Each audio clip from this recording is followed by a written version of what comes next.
MLA है, और खगेन मुर्मू जी और MLA शंकर घोष और इनका टीम गया वहाँ, वो काम देने के लिए गया है, रिलीफ देने के लिए।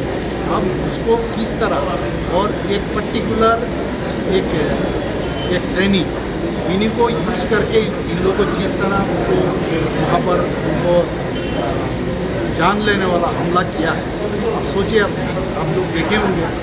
तो ये तो अभी हॉस्पिटल में भर्ती है सिलीगुड़ी में। तो मैं समझता हूँ ये हमेशा ये सब करते रहते हैं। इलेक्शन के साथ रिलीफ देने में क्या दिक्कत है वो बताइए आप। अब इसको लेके पूरा भारत में सभी लोग, मैंने कोई पार्टी का नहीं है, सभी लोग आक्रोश है। त्रिपुरा में भी अभी आक्रोश यहाँ पर हुआ है, कल भी हमारा कुछ एक प्रोसेशन यहाँ पर निकला है। तो वहाँ पर इनका जो है ही नहीं है, कुछ लोग ही नहीं, खाली साइन बोर्ड और कुछ नहीं है, लोग ही नहीं है इन लोगों का। तो साइन बोर्ड में 2-3 लड़का थोड़ा सा इतना आक्रोश है किया है, लेकिन पुलिस पहले से वहाँ पर मौजूद थे, कोई कुछ नहीं कर पाया, पुलिस ने हटा दिया इन लोगों को। फिर इसको लेके मौका मिल गया।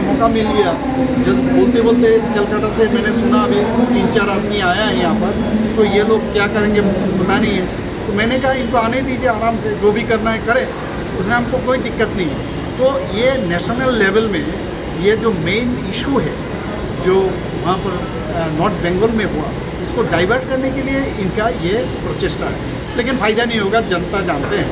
और ये हमेशा इलेक्शन के टाइम में भी त्रिपुरा में आते हैं और माइनस में चले जाते हैं, इनका आप जानते हैं वो इनका जो वोट बैंक। तो ये मैं क्या इनके बारे में जितना बोलूँगा इतना ही कम है।